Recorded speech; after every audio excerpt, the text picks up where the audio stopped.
오늘 이 오후 시간에 우리가 함께 찾을 말씀은 출애굽기 제 19장입니다.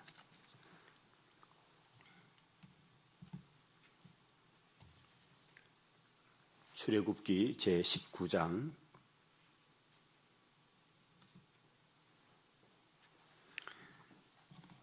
우리 1절부터 6절까지 말씀인데요. 우리 함께 읽도록 하겠습니다.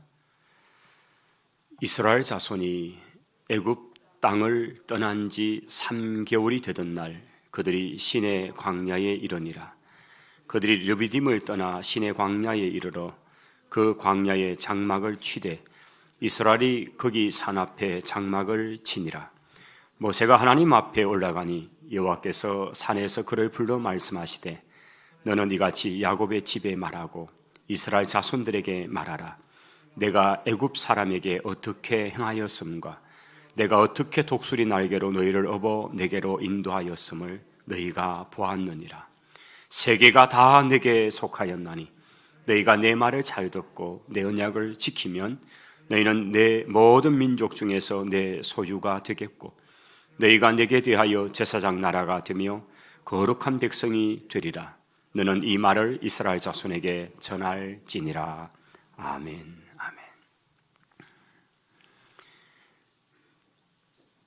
또 이 오후 시간에 저희들이 함께 모여서 또 주의 말씀 앞에 섰습니다. 우리가 하나님을 찬송하거나 또 하나님 앞에 기도를 올리거나 또 주의 말씀을 우리가 또 함께 경청하며 듣는 이 모든 것이 바로 이 예배이지요.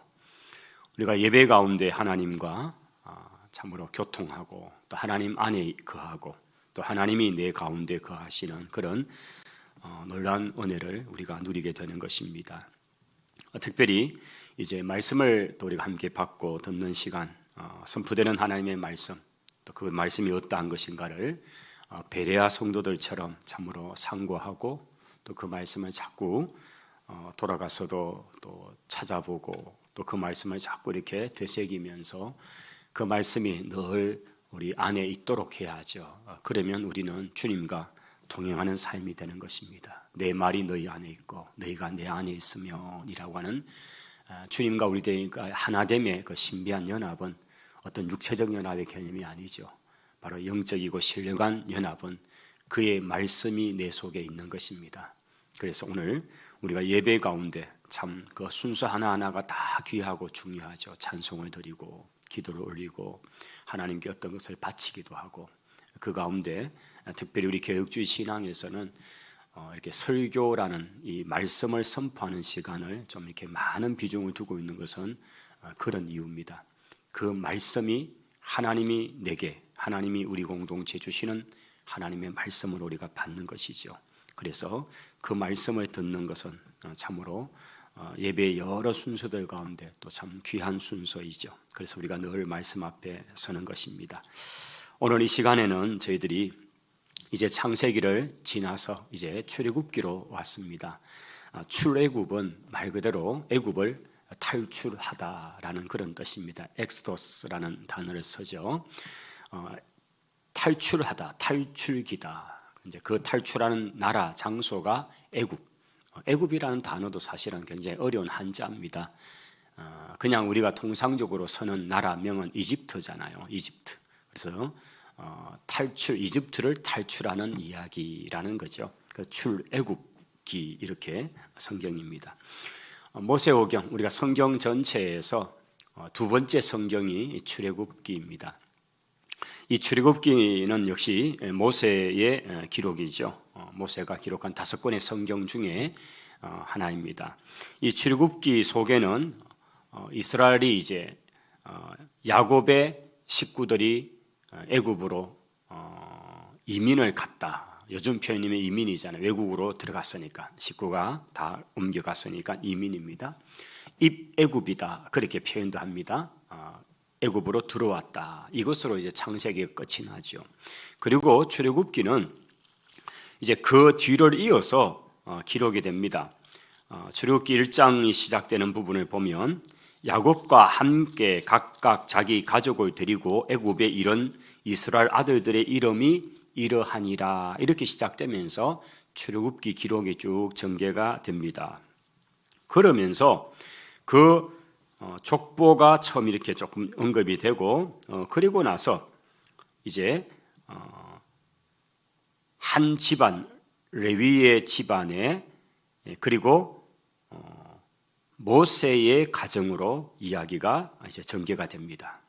어떤 상황에서 이제 레위 가족 중에서 또 레위 여인에게 장가를 들어서 그렇게 아이를 낳았고 그 아이가 석 달 동안은 어쨌든 길르고 애를 썼지만은 더 이상 이제 100일쯤 되니까 아이가 너무 도실해지고 또 울음소리도 아주 힘있고 그래서 더 이상 숨겨 키울 수 없는 상황에 그 아이를 이제 나일 강가에 이렇게 그렇게 떠내려 보낼 수밖에 없는 그런 상황들. 그런데 바로의 딸이 그 아이를 보고는 그 보는 순간 하나님이 그 마음에 긍휼과 어떤 은혜를 주신 거죠. 그래서 갈대 상자 속에 있는 그 아이를 이제 자기의 아들로 삼아 궁궐로 데려갑니다.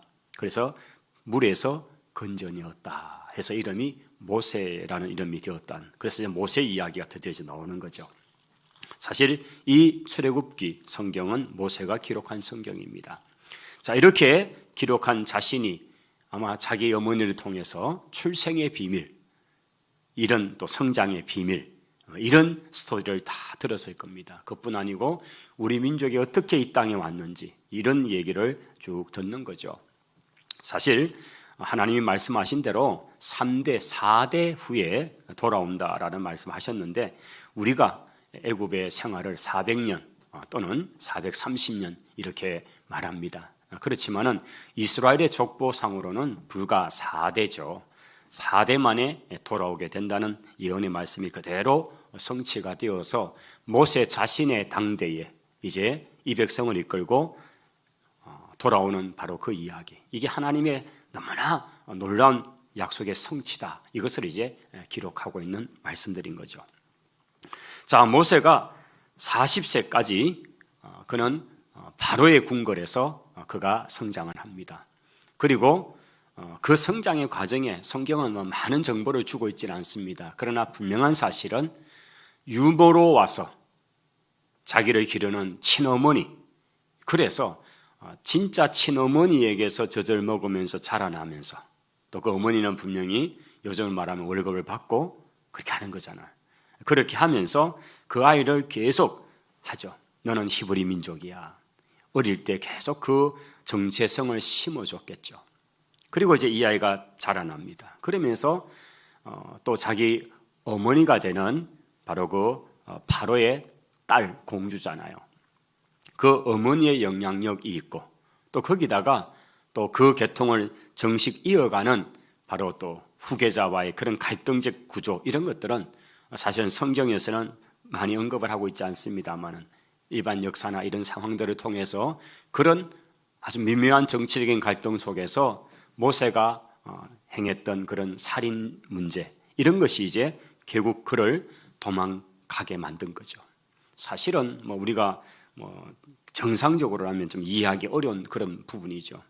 어떻게 공주 바로의 딸 그 공주의 아들이 되어 있는데 살인죄 하나 저질렀다고 그가 도망을 쳐서 광야에 가서 그렇게 있고 하루아침에 그리 됐느냐 이렇게 이게 단순한 문제가 아니라 그 사이에 아주 미묘하고 복잡한 그런 권력의 암투가 있고 어떻게든 이 모세를 제거하려고 하는 그런 이제 그 직계로 친다면 사실은 그 정통 계열이죠. 그 아들의 입장에서는 모세를 제거하는 그런 것들을 굉장히 기다렸을 것이고 어쨌든 이런 여러 가지 정치적 상황에 대해서는 성경은 사실을 밝히고 있지 않습니다.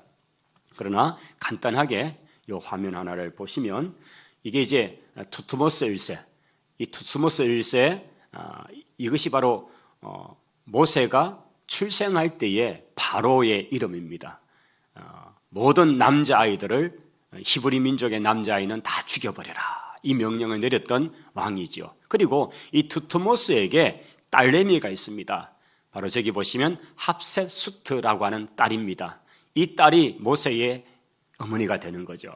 이 딸 공주가 이제 나일 강가에 더워서 아마 이렇게 물놀이를 하기 위해서 나왔다가 이제 그 갈대 상자에 떠내려가는 아이를 발견하고 너무 이뻐서 입양을 하는 거죠.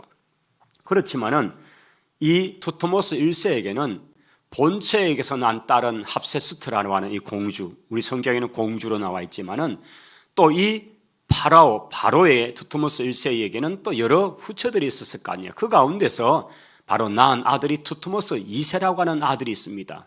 이 투토모스 2세와 또 본체에서 난 딸과 사이에 이복 자매가 형제 자매죠. 이러니까 이 갈등이 보통 갈등은 아니고, 그러면서 거기서 태어난 투토모스 3세, 지금 이 계보가 이렇게 내려가는데 아주 복잡합니다. 이렇게 친족 간의 결혼도 있고요. 이러면서 이제 바로의 딸 공주가 물에서 건져내었던, 그래서 모세라고 이름을 했던 바로 우리 성경의 주인공 모세. 그래서 합세수트는 자기가 양자 삼아놓은 이 모세를 바로로 세우려고, 왕위를 세우려고 하고 있고, 그렇지만 또 이쪽 편에서는 투트모스 2세, 3세 이쪽에서는 그쪽의 계열로 자기들이 정통이니까, 그래서 이 갈등 속에 말할 수 없는 강력한 그런 싸움들이 있다는 거죠. 이런 상황입니다. 이 합세수트라는 인물은 우리가 지난 성지 수련회 때 이집트를 갔을 때에 우리가 이 합세수트를 기념하는 관에 우리가 가봤거든요. 우리 이 건물 기억나시죠? 다녀오신 분들. 우리가 저곳에 가서 저곳까지 이렇게 걸어도 가고 안에 많은 것들을 봤는데, 바로 이 형상, 이 두 상이 바로 여자하지만은 자기가 여자라는 약함을 감추기 위해서 자기를 상징하는 모든 장식물에는 수염을, 남자를 상징하는 수염을 달아가지고, 이게 바로 모세의 어머니 된 합세수트, 바로 그가 실질적으로 통치를 하면서, 여자지만은 통치를 하면서 하다가 이제 자기의 힘을 모세에게로 주고 싶은데, 문제는 투토모스 2세나 3세라고 하는 이 정통 계열의 아들이 있으니까 이제 그 사이 갈등 속에 있다가 결국은 모세가 이런 살인 문제와 더불어서 결국은 그가 피신하지 않으면 안 되는 이런 묘한 상황이 있었다는 거. 이거는 역사적인 그런 이야기를 이제 제가 조금 언급을 하는 겁니다. 이런 어쨌든 관계. 그러나 성경은 거기에 대해서 관심을 갖지 않죠. 그냥 그가 도망간 얘기만 언급을 할 뿐입니다. 자, 그렇게 해서 모세가 도망을 갑니다.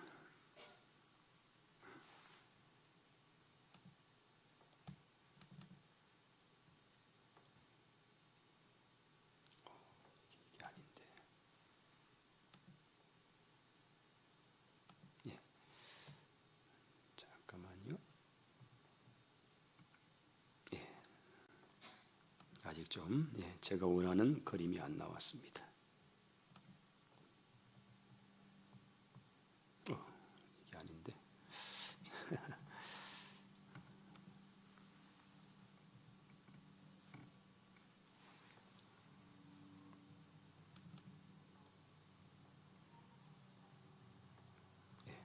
조금만 기다려 주십시오.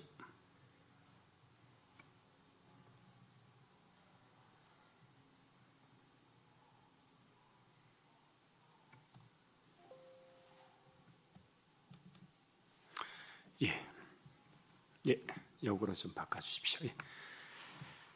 떠나요? 안 되나요?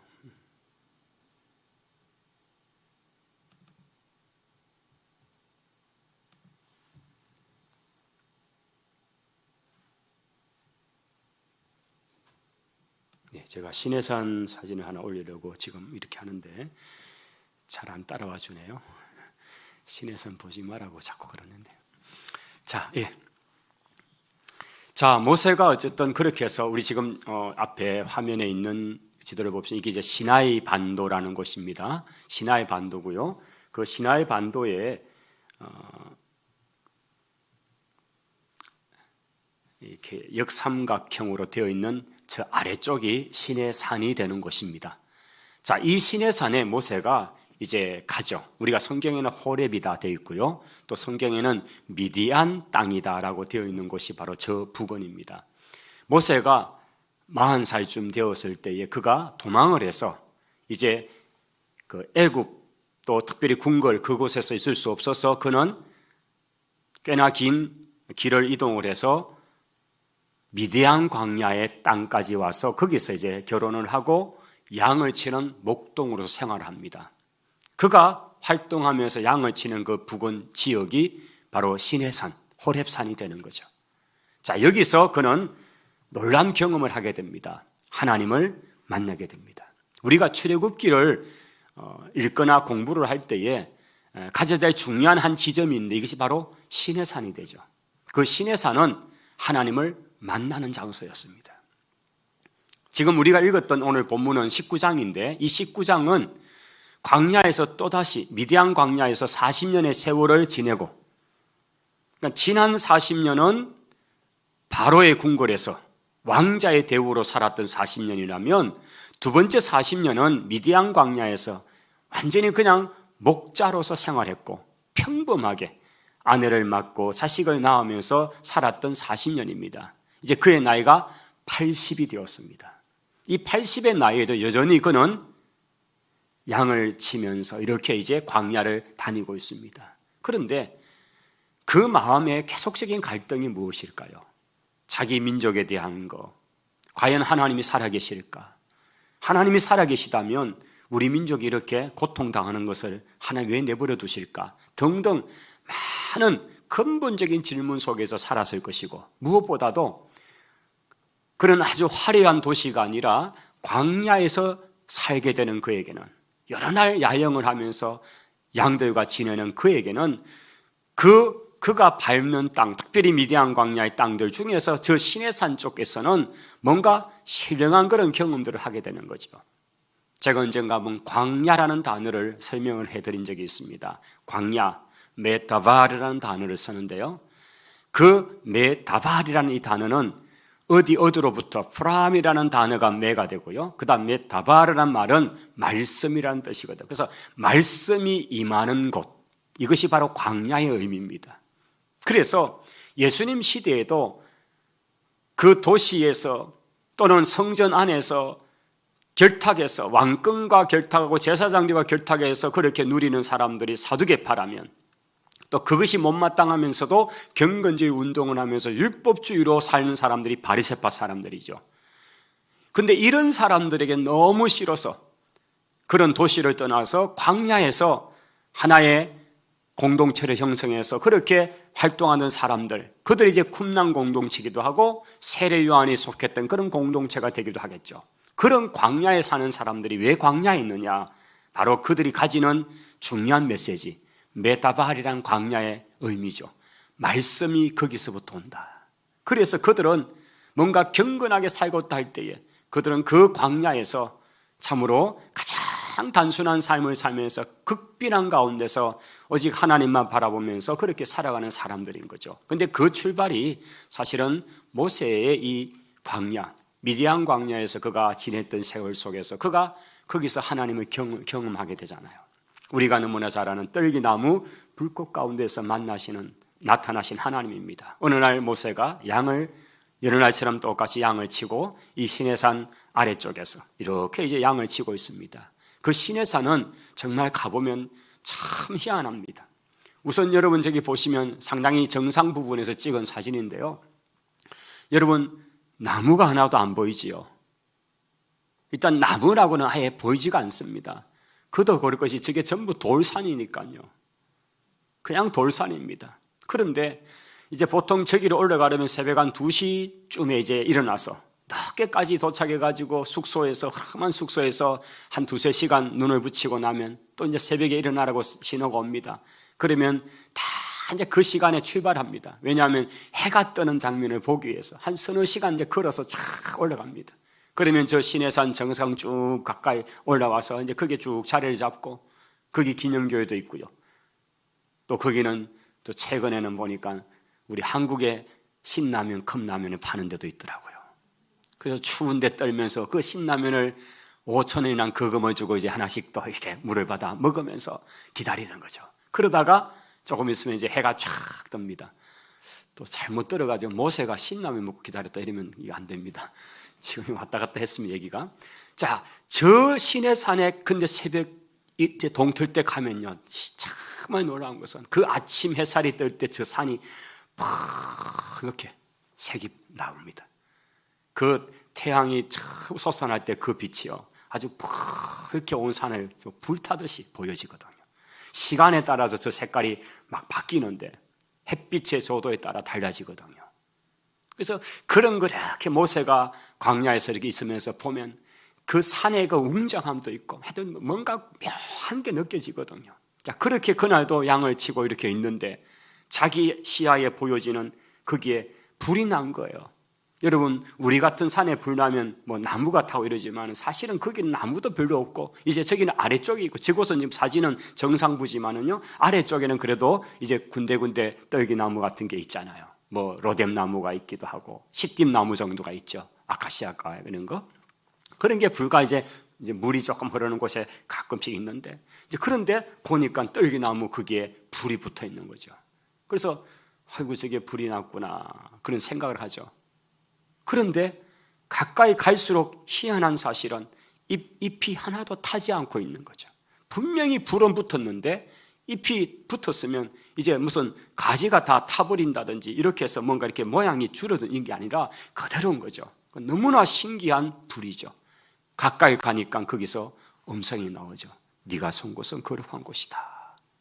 모세야 모세야 하고 당신을 부르는 그 음성을 듣고 이제 거기서 그냥 신을 벗고 엎드립니다. 그래서 하나님께서 자기를 나타내시죠.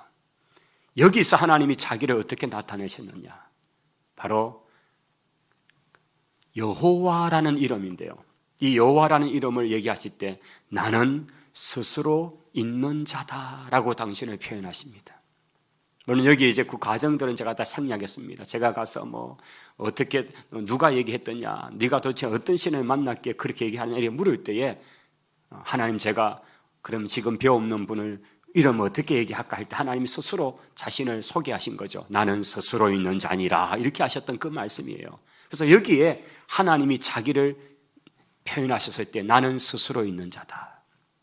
I am who I am. 또는 이제 히브리적 문법으로는 I will be who I will be. 나는 내가 되고자 하는 대로 되는 존재다. 나는 네가 너희에게 뭐 보여지고자 하는 대로 보여지게 될 존재다. 뭐 이런 이제 현재형이 아니라 미래형 형태로 나타난 문장이죠. 이것은 장차 그가 뵙게 될 하나님, 그 하나님. 그러니까 지금 무슨 단어 하나로 그렇게 단정 지어낼 수 없는 존재. 나는 나다. 나는 스스로 있는 자다. 이 말은 누구에 의해서도 존재하지 않고 누구에 의해서도 말미암지 않고 나는 원래부터 있었던 존재야. 그리고 네게는, 그리고 너희 민족에게는 내가 앞으로 어떤 모습으로 보여지게 될 바로 그가 나야. 이게 이제 I will be who I will be라는 그런 의미가 되겠죠. 그렇게 하나님은 자신을 그렇게 계시를 하시죠. 이 하나님을 만나는 그 장소가 바로 이 시내 산이죠. 그러면서 너는 가서 너희 백성을 이끌고 이 산으로 와라. 바로 시내 산으로 오라고 말씀했잖아요. 그래서 우리가 이제 이 출애굽기를 공부할 때에 중요한 그 지점이 바로 하나님을 만났던 그 장소인 시내 산이죠. 제가 지금 말씀드렸던 바로 그 표현 I am who I am. 나는 나다. I am 나야 나. 나는 나야. 이 표현인데 이게 히브리적인 의미는 현재형이 없기 때문에 히브리어에는 그래서 I will be who I will be라는 그런 표현을 하나님이 쓰십니다. 우리가 잘 아는 엘로힘이라는 표현도 있고요. 또 엘 엘리온이라든지 엘 샤다이라든지 샤켄, 임마누엘이라는 의미와 같은 거죠. 그 다음에 지금 썼던 저 표현이 유데이 파브의 저게 바로 여호와라는 단어죠. 여호와. 근데 이스라엘 사람들은 저 단어를 여호와라고는 절대 부르지 않죠. 저렇게 읽질 않습니다. 망령되어 일컬을까 봐. 그래서 저 단어만 넣으면 아도나이라는 단어로 바꿔 있습니다. 아도나이는 주라는 뜻입니다. 아내가 남편을 부를 때도 주인님이라는 표현으로 아도나이라는 단어를 많이 씁니다. 그 시대에는. 물론 종이 주인을 부를 때도 아도나이라는 단어를 씁니다. 그런데 이스라엘 백성이 하나님을 부를 때 여호와라는 단어를 대신해서 아도나이라는 이름을 많이 쓰죠. 그 주님이라는 의미입니다. 사실 우리도 주님이라는 표현을 쓰잖아요. 그 의미가 어떻게 이제 왔는가, 뭐 그런 정도의 말씀이죠. 자, 이렇게 당신을 계시하시죠. 그러면서 이제 모세가 바로 앞에 서서 말을 안 듣잖아요. 그래서 10가지나 재앙을 퍼붓고 난 다음에야 비로소 완전히 항복을 하죠. 그러나 완전한 항복도 아닙니다. 또 정신을 차리고 보니까 이제 떠나갔다는 소식을 듣고는 최정의 전차부대, 요즘 말하면 최정의 마차부대를 이끌고 추격해 오다가 결국은 홍해에서 다 수장을 대고 많은 사건까지 쭉 나타납니다. 그렇게 해서 결국에는 이제 오늘 우리가 읽었던 19장 1절에 보면 이스라엘 백성들이 출발한 1월 14일 그들의 달력으로 하면 아비벌 14일 6월절, 그리고 아비벌 15일 날에 출발을 해서, 그리고 세 번째 달이 되는 첫날 3월 1일 날에 그들이 마침내 시내산에 도착을 했다라는 것이 오늘 19장 1절의 말씀입니다. 자, 이제 드디어 그 백성을 이끌고 하나님께서 분부하신 대로 이제 도착을 한 거예요. 이 날짜를 대략해서 보면 약 한 47일 정도 여정이었을 것이다 라고 보여지는 거죠. 그들이 살던 고센 땅에서 출발해서 홍해 기적을 경험하면서 여러 가지 엘림과 여러 지역을 거쳐서 마침내 시내산에 도착한 시간이 우리가 대충 2달 정도 이렇게 얘기하지만은, 그러나 날짜를 따져본다면, 굳이 따진다면 한 47일 정도 걸렸을 것 같다 이렇게 가능합니다. 그리고 이제 그 도착한 날에 모세가 하나님 앞에, 그날이나 아니면 그 다음 날이나 어쨌든 정확하지 않습니다만은 하나님 앞에 올라갑니다. 그게 오늘 본문입니다. 그리고 3일을 기다려서 온 백성들을 하여금 이틀 동안 옷을 빨고 정결하게 하다가 셋째 날 되는 날에 내게로 올라와라. 그래서 거기서 하나님 앞에 이제 말씀을 받는 장면이 19장 16절입니다. 여기 셋째 날, 이 날이 바로 히브리인들은 지금도 이 날이 바로 오순절이다. 이 날이 율법을 받은 날이다. 그래서 여기서 모세가 셋째 날에 다시 올라가서 저 시내산에 거기에서 정말 번개가 치고 우레가 있고 그 가운데 산이 불이 타고 이런 가운데서 하나님으로부터 말씀을 받는 날. 그래서 히브리인들은 지금도 오순절 이코르, 모세가 시내산에서 하나님의 율법의 말씀을 받은 날, 이렇게 같이 이코르 하는 거죠. 그래서 우리가 계산을 그렇게 하는 거죠. 우리가 47일 만에 도착했다라고 거의 확정할 수 있는 것은 바로 준비된 이틀 뒤에 50일째 되는 날에 올라갔고, 6월절로부터 50일 된 날이니까 오순절이 되고, 또 히브리인들은 그렇게 그날을 율법을 받은 날로 지키는데, 그게 바로 19장 16절 이하의 근거에서 그렇게 한다 하는 거죠. 자, 우리는 지금 출애굽기의 전체 흐름을 지금 말씀을 드리는 거죠. 그래서 첫 번째 우리가 출애굽기에서 핵심 하나는 바로 언약이라는 단어 얘기죠. 따라하십시다. 언약입니다. 오늘 우리가 읽었던 말씀 한번 보십시오. 자, 이제 그 백성을 이끌고 시내산 앞으로 왔습니다. 여러분, 숫자가 200만이 훨씬 넘는 무리들이 시내산 저 아래편에 쭉 이제 완전히 지나치고 이제 있는 거예요. 이제 모세는 자신이 그렇게 40년 동안 생활했던 미디안 땅에서 이 시내산은 잘 알잖아요. 물론 그 어기 쪽에서 있겠지만 이제는 그 산으로 올라갑니다. 그러자 하나님께서 이렇게 말씀합니다. 3절입니다. 모세가 하나님 앞에 올라가니 여호와께서 산에서 그를 불러 말씀하시되, 어느 산인가요? 시내산이죠. 모세는 백성들이 있는 아래쪽에서는 뭔가 한참 올라갔다는 거예요. 자, 올라갔습니다. 그래서 하나님께서 모세에게 이렇게 말씀한, 너는 이같이 야곱의 집에 말하고 이스라엘 자손들에게 말해라. 뭘요? 4절 이하의 이야기예요. 4, 5, 6절이에요. 자, 이 말씀입니다. 우리 4, 5, 6절 하나님이 모세를 통해서 온 이스라엘 백성에게 전하라는 그 말씀을 우리가 한번 같이 읽어봅시다. 4절부터 시작. 내가 애굽 사람에게 어떻게 행하였음과 내가 어떻게 독수리 날개로 너희를 업어 내게로 인도하였음을 너희가 보았느니라. 세계가 다 내게 속하였나니 너희가 내 말을 잘 듣고 내 언약을 지키면 너희는 모든 민족 중에서 내 소유가 되겠고 너희가 내게 대하여 제사장 나라가 되며 거룩한 백성이 되리라. 너는 이 말을 이스라엘 자손에게 전할지니라. 아멘. 자, 여기를 주목해 보시면 이제 하나님께서 모세에게 이 첫 번째 시내산에 올라갔을 때 모세에게 주신 말씀은 굉장히 간단한 말씀이에요. 아주 간단한 핵심적 얘기를 무슨 말씀이에요. 그리고 내려가서 너희 백성들을 깨끗하게 정결하게 씻겨가지고 정결한 옷을 입고 기다리게 하고 너는 내게로 올라와라. 사흘 뒤에. 그게 바로 이제 50일째 되는 날이란 말이죠. 오순절이 되는 거죠. 자, 그래서 이제 우선 이 처음 첫날 올라왔을 때 주셨던 말씀, 요 내용이 뭔가? 이 얘기를 해라. 내가 어떻게 애굽에서 너희 백성을 인도해 냈는지를 얘기해라. 여러분, 이거는 역사이죠. 유월절을 왜 지켜야 합니까? 매년마다 왜 지켜야 합니까? 바로 이 내용을 가르치는 거잖아요.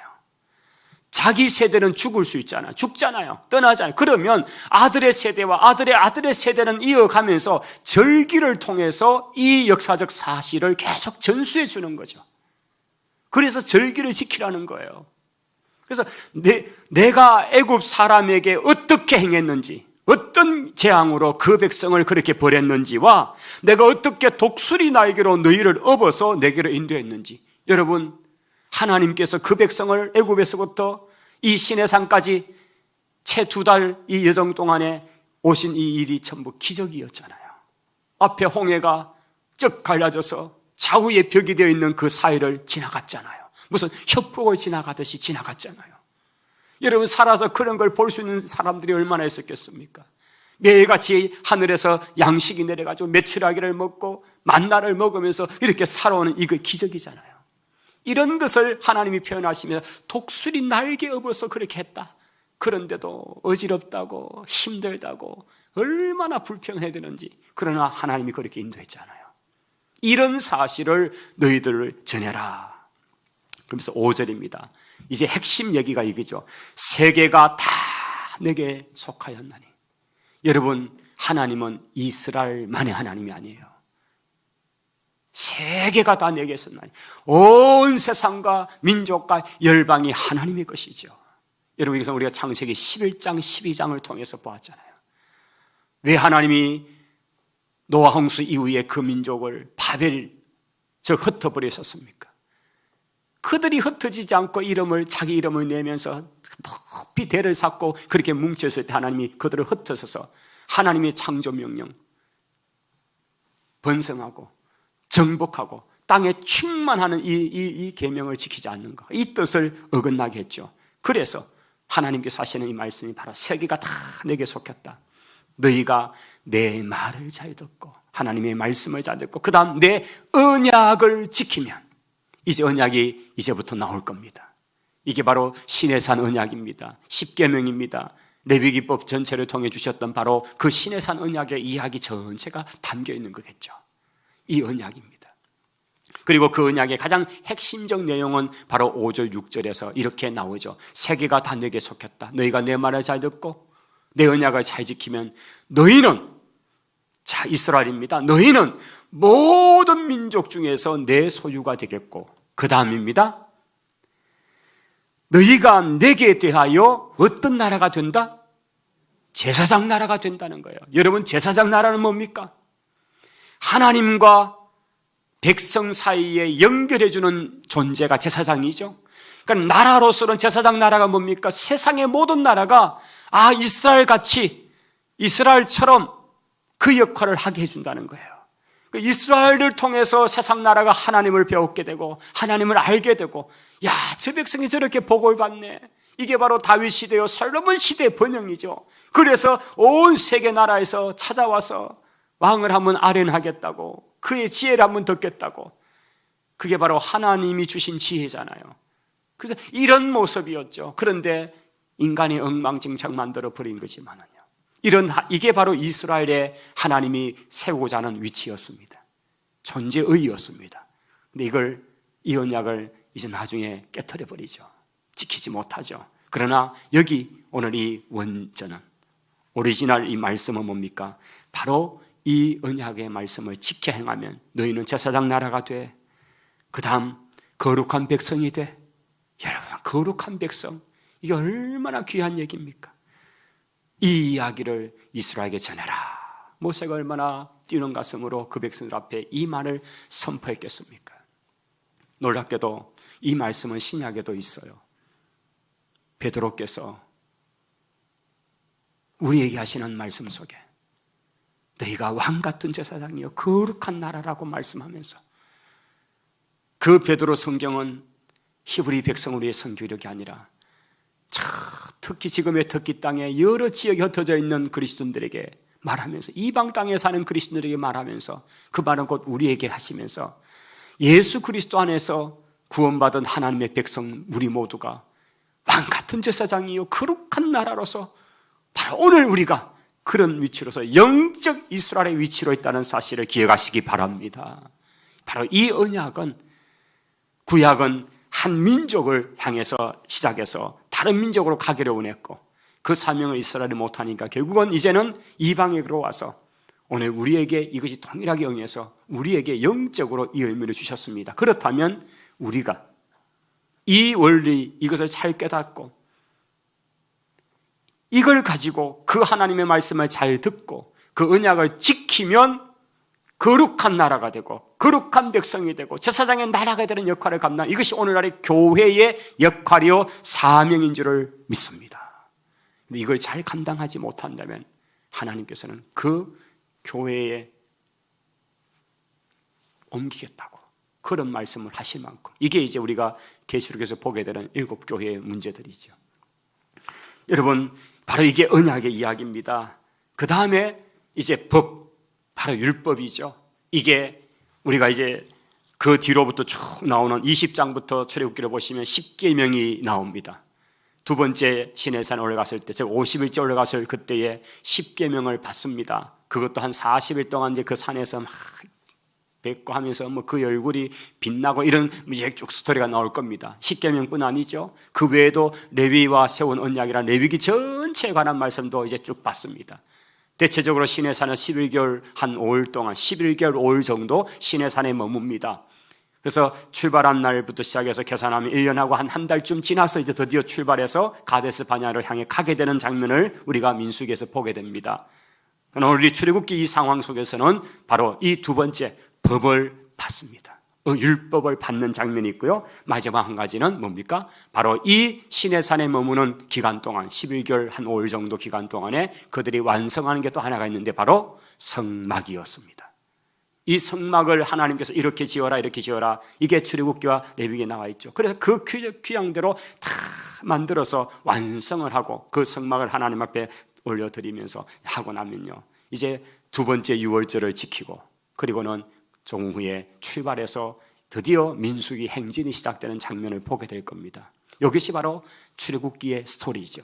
그래서 출애굽기를 볼 때 우리는 하나님을 만났던 그 경혈점이라고 하는 바로 그 시내산에서 하나님 만난 떨기나무 사건, 하나님이 자기를 어떻게 계시했는지, 그리고 그 백성을 끌고 마침내 시내산에 와서 세 가지, 다시 한번 해볼까요? 첫째, 언약, 세계가 다 내게 속하는, 너희가 내 말을 자였고 내 법을 지키면 너희는, 내 언약을 지키면 너희는 제사장 나라가 되고 거룩한 백성이 된다고 하는 이 언약. 두 번째는 법이죠. 율법이에요. 십계명부터 시작한 율법에 관한 말씀들이 여기서, 그리고 세 번째는 성막이 완성되고, 요 세 가지가 바로 출애굽기 전체 스토리다 하는 겁니다. 말씀을 맺습니다.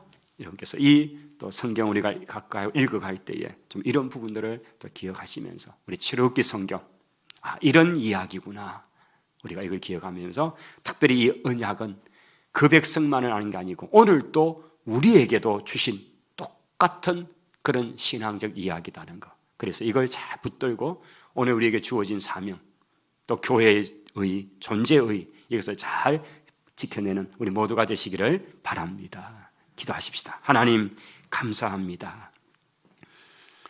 하나님, 당신의 백성을 기적의 손길로 끌어내시고 이끄셔서 약속의 땅으로 데려가시고자 하는 그 여정 가운데 오늘 하나님이 하신 그 말씀, 세계가 다 내게 속하였다. 내가 내 말을 잘 듣고 내 언약을 지키면 너희는 모든 민족 중에 내 소유가 되고 거룩한 백성이 되고 제사장 나라가 되게 할 것이다.